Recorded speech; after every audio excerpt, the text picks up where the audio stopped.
আমাদের দৈনন্দিন জীবনে আলোর প্রয়োজনের কথা বলে শেষ করা যাবে না। আমরা চোখ বন্ধ করলে কিছুই দেখি না, আবার পুরোপুরি অন্ধকারে চোখ খোলা রাখলেও কিছু দেখতে পাই না। আলো আলো হচ্ছে সেই নিমিত্ত যার সাহায্যে আমরা দেখতে পাই। তোমরা আগের জিনিসগুলোতে আলোর বিভিন্ন ধর্মের সাথে পরিচিত হয়েছো। এই অধ্যায়ে আয়না বা দর্পণের ব্যবহার ছাড়াও আলোর প্রতিসরণ সম্পর্কে আরও কিছু জানবে। এছাড়াও চোখের ক্রিয়া, স্পষ্ট দর্শনের নিকটতম বিন্দু, লেন্সের ক্ষমতা, চোখের ত্রুটি এবং লেন্স ব্যবহার করে চোখ ভালো রাখার উপায় জানতে পারবে।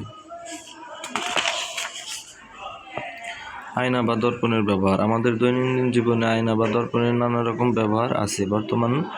বর্তমান পাঠে আমরা আয়না বা দর্পণের দুটি বিশেষ ব্যবহার নিয়ে আলোচনা করব। দুটি হলো নিরাপদ ড্রাইভিং এবং পাহাড়ি রাস্তায় অদৃশ্য বাঁক বা পার্বত্য সড়কের বিপজ্জনক বাঁকে আয়না বা দর্পণের ব্যবহার। নিরাপদ ড্রাইভিং। গাড়ি নিরাপদে ড্রাইভিং করার অন্যতম শর্ত হলো নিজ গাড়ির আশেপাশে কী ঘটছে সবসময় তা খেয়াল রাখা। গাড়ির আশেপাশে কী ঘটছে তা খেয়াল না করলে যে কোনো সময় দুর্ঘটনা ঘটতে পারে।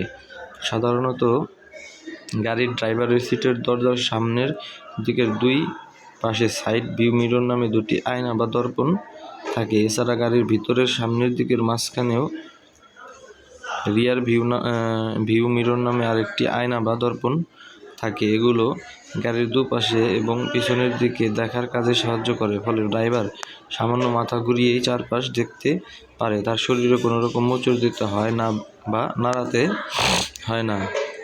গাড়ির এই আয়নাগুলো ব্যবহার করে ড্রাইভার তার হাত সর্বদা স্টিয়ারিং হুইলে রেখে সামনে বা পিছনের দিকে নজর রাখতে পারে। গাড়ি চালানো শুরু করার আগে ড্রাইভার আয়না বা দর্পণগুলোকে